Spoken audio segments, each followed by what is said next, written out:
Yes, so right behind me is the warehouse. The size of the warehouse is 16,000 square meters, which is the size of 13 Olympic pools. We have a storage capacity here of 10,000 pallets for the 3,700 items that we keep in our stock. So to give you an idea, 10,000 pallets, this is the number of pallets you can put in 440-feet containers. We also have a separate area in the warehouse where we keep the goods that have been prepared and are ready for dispatch.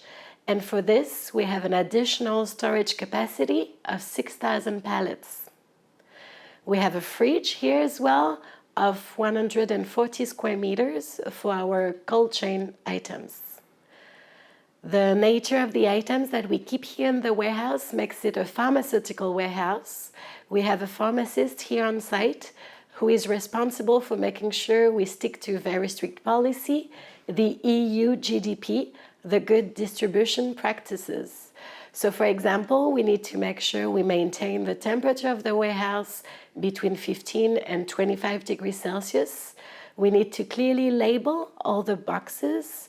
We need to assure the quality and the traceability of the goods that we have here. And also, we need to stick and follow very strict policy and proper zoning of the warehouse. The pharmacist here on site is also the person responsible for making sure we maintain our cold chain for our cold chain item. That means from our suppliers to the warehouse and from the warehouse to our missions. This warehouse is also a bonded warehouse, and for more information about this, you can listen to the interview from my colleague, the customs officer. We also have an additional status, which is called non-consigner, that was given by the Belgium Air Traffic Authority.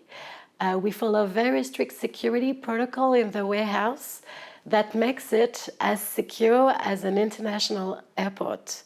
And thanks to that, we do not need to scan the items when they get to the airport.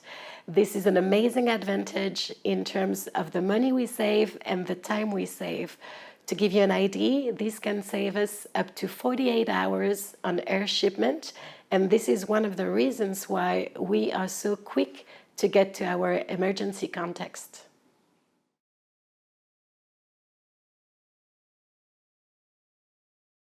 So we have an emergency coordinator here on site who reached out to us less than 1 hour after the earthquake. And thanks to that, we were able to gather a team that could come and work on very short notice on a weekend. In less than 1 day, we were able to prepare 2,700 parcels and then loaded 9 trucks that drove to the airport, where we loaded 2 charter planes that then took off to Port-au-Prince.